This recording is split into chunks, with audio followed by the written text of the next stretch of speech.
All right, let's jump right in. We're about to deconstruct one of the most powerful and, honestly, haunting verses in the entire book of Revelation. It's just a single sentence, but wow, it is packed. It describes the absolute final end of a corrupt system with this prophecy of utter darkness and total silence.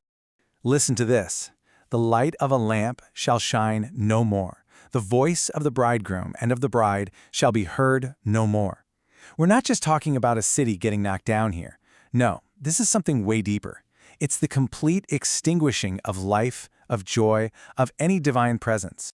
So you gotta ask, right? What in the world is this Babylon the verse is talking about? And what's with these incredibly specific symbols? A lamp, a wedding, merchants, sorceries? It feels kind of like a puzzle. Well, that's exactly what we're gonna do here. We're gonna unravel this mystery together.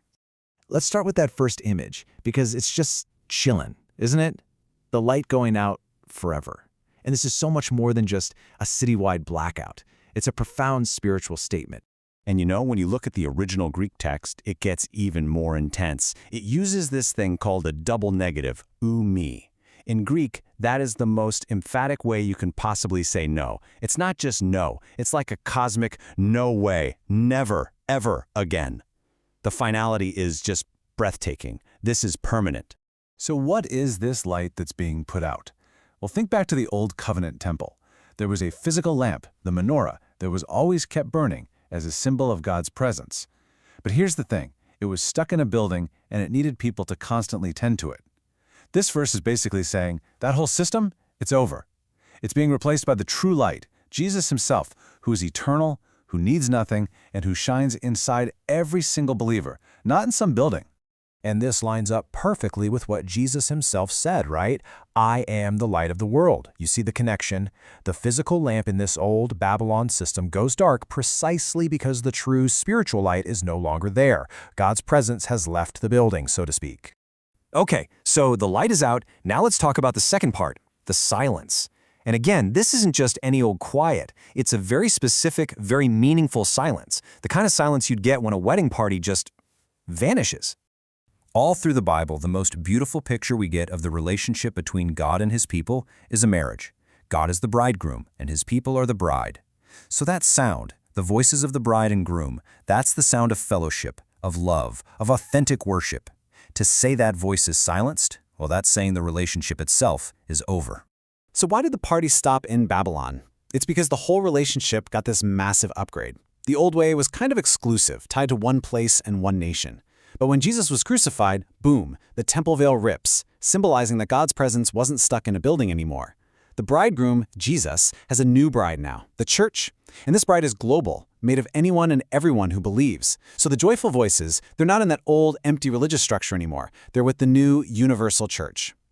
Okay, so we get it. The light is out, the party's over. We know what was lost, the presence of God and the joy of that relationship. But the verse doesn't stop there. It tells us exactly why it all came crashing down. Reason number one, the system got totally corrupted by wealth and power. Its leaders are called merchants, the great men of the earth.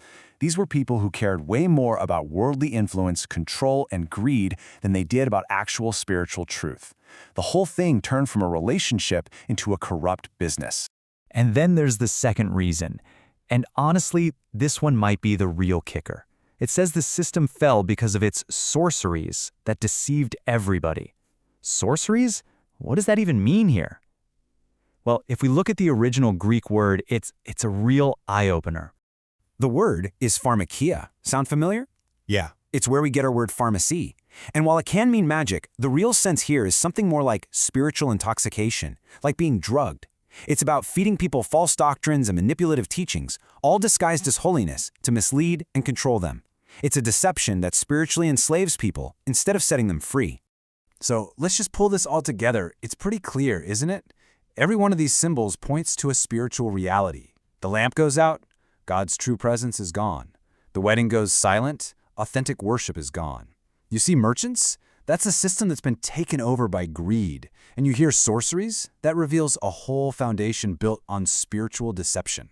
You see, this verse isn't just about doom and gloom and destruction. Not really. It's actually showing us this huge, incredible transition. It's the final contrast between a dead, hollow religious system and a vibrant, living relationship. And this really lays out the ultimate choice presented in the book of Revelation. On one side, you've got Babylon, total darkness, permanent silence, dead rituals and deception. But on the other side, you have the New Jerusalem. There, God's own glory is the light. The joy and worship are eternal. You have a living relationship, not a dead religion, and all that deception is replaced by pure, unveiled truth. So this whole prophecy leaves us with one last really thought-provoking question. Sure, it describes the fall of an ancient symbolic system, but if Babylon truly represents any human system, whether it's religious, political, or commercial, that puts power, wealth, and deceptive rituals ahead of genuine truth and real relationships, well, you have to ask yourself, where might we see its shadow falling today?